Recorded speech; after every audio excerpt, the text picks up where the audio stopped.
I'm gonna curl my hair and we're gonna talk about ways that I stay sober. So, I do still smoke weed, sober of the Cali variety, if you will. And I just celebrated 1 year sober last month. Today, actually, is a year and a month. And it's come up in conversation a lot recently with my friends. I guess maybe just because I had my 1 year, but how do I stay sober? There are quite a few ways. I don't know if I'm gonna be able to curl my hair and talk at the same time, because I'm trying to do this fast. We're gonna try it. So when I was drinking, I just did not have the capacity to be in my body. It felt too overwhelming. I had to numb. I didn't have the ability to feel things so deeply without coping in a way that was self-destructive. And getting sober, I've learned how to face discomfort and be in my body. It's helped me so much with anxiety. I struggle with anxiety to the point where it makes me feel actually ill, sick, I'm gonna throw up. And I got sober by learning to be in my body and face discomfort. And one of the biggest ways that I do that is through meditation. So when I sit in meditation, it is just me and my scary thoughts.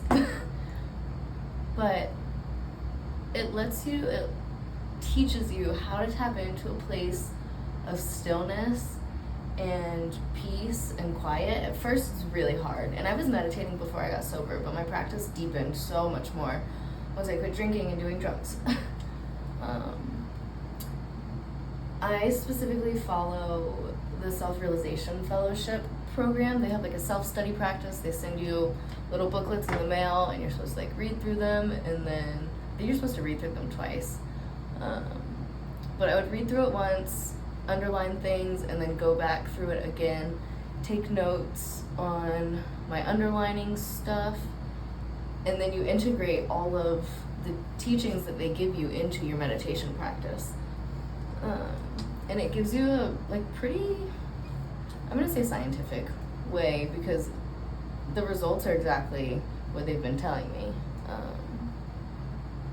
You just get to a place where you're so calm and so still and so grounded in yourself that you get inspiration for things so quickly. You end up at the right place at the right time with the right people. It's just the coolest thing when you're tapped in to yourself through meditation. So that's a big way, one of the biggest ways that I've been able to stay sober this past year. I meditate. I don't do it every single day, but I try to do it a few days of the week, and it's not perfect, and I'm not hard on myself about it at all. With sobriety, that's another thing, is I just give myself so much grace to fuck up, and I just don't label it as a fuck up. I'm just letting myself be, and I let myself have really slow, restful days. And when crowds are too much, if I'm out with people, I go home when I need to go home. And that's when you get into a place of meditation where you're comfortable in your body and you recognize the signs of discomfort, then that can tell you how to navigate. So I would go home, instead of what I would used to do is just drink more and then end up in bad situations.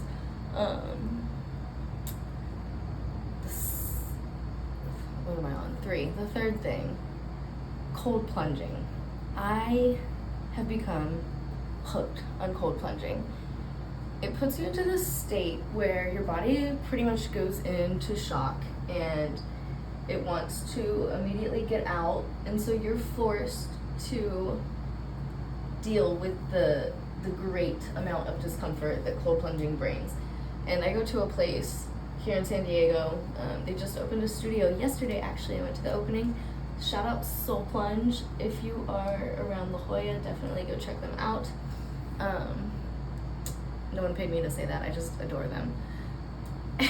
But if you're not familiar with cold plunging, at Soul Plunge, they do it like 45 to 48 degrees Fahrenheit in the water. We do breath work and meditation before we get in, and then we plunge for like 3 minutes. But it forces you to learn how to sit with extreme discomfort. And I think that's been a huge reason I've been able to work through anxiety, is because I can be in my body without having to drink to numb, to escape, to distract, because that's what I've always done. And another thing besides just keeping me sober, cold plunging I feel like has really given me the capacity to deal with my finances in a way that I wasn't previously able to. Like, y'all know the feeling of avoiding checking your bank account, and just trying to ignore it and pretend it doesn't exist.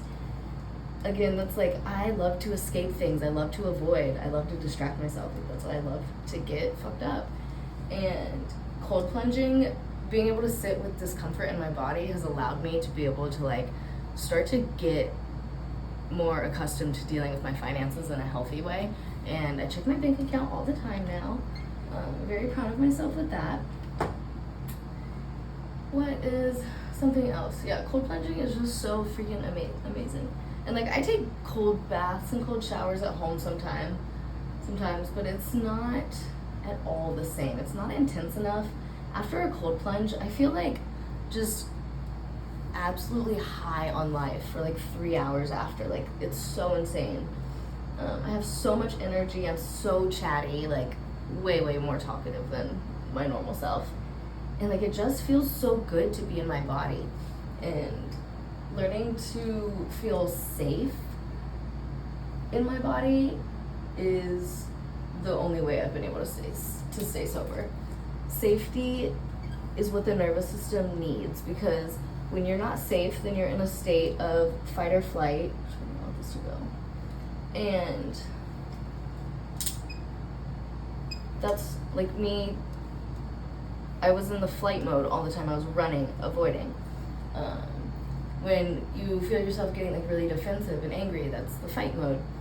But you know, when you're in the fight or flight mode, when you're stressed about things, when you're really irritable and snappy, you might have a lot of chronic health issues. I had gut issues for my entire life until the last like year and a half maybe. And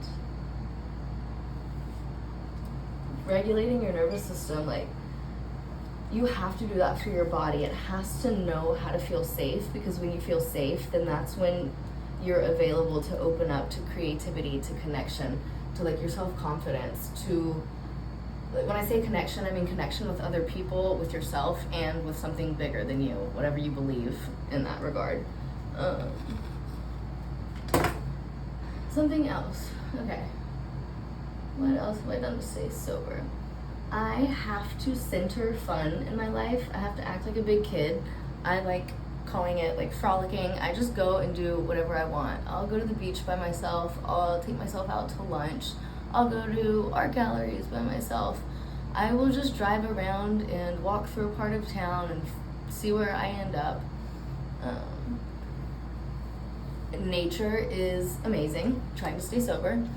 There's something about it that just naturally regulates you. It grounds you. It helps you connect back with the present moment.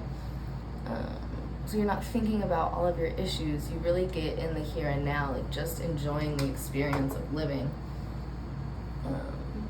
Because like, I have to center fun and acting like a kid, so much so to the point like I will not do other responsibilities that I should be doing. And who cares, because sometimes you just have to find that like little spark to live for. Like, when I was drinking and stuff, I want to say like I didn't feel like there was a lot to live for. Of course there was. My perspective was just very skewed at that time. And yeah, I just center fun. When I am doing art, I have found, because I paint, if you don't know me yet, I do paint. When I'm doing art, if I take the pressure off and I don't care how it ends up and I just want to be in the moment and let myself experience having the brush in my hand and letting the movement flow through my body and onto the canvas, when I just allow for that expression without trying to make it perfect, that gives me so much more fun, so much more enjoyment, so much more purpose. 'Cause like, sometimes you just gotta like step back and be like, life is not that serious.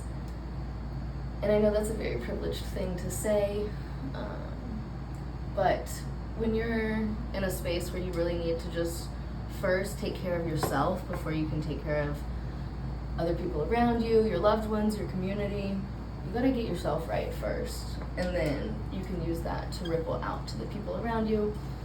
So just have fun to the point of delusion, create for the hell of it. What other things? Community has been a really, really key piece to keeping me sane. I feel I am very drawn to wanting to drink and numb and do all the things when I'm feeling lonely and bored. And the boredom is just, I feel like me being disconnected from myself. Like, that's when I know I need to find some joy again and like do something just for the hell of it. But the loneliness, it's hard getting sober because I had to stop hanging out with pretty much everyone that I was friends with prior. And you go through a phase of, you may go through a phase of feeling really alone. But like, I started meeting really great friends through like going to art classes and the cold plunge thing, and I've taken some dance classes, and you just have to find ways to connect with people. And it's uncomfortable at first, like it's awkward socializing without alcohol sometimes, but you learn how to get comfortable in your skin, and then like it gets to a point where it's so much more fun than being fucked up. And like, that's not to say it's not hard. It's hard a lot of days, for me at least, but it is more rewarding than it is challenging, I would say. And it's rewarding pretty much every single day, I think. Every single moment. Like, it just feels so good to know that you don't have to rely on alcohol or whatever your vice is for you to be able to live. Like, I do smoke a good bit of weed, but I don't feel like it affects my decision making and my judgment and my just state of mind and my being the way that alcohol and other things did.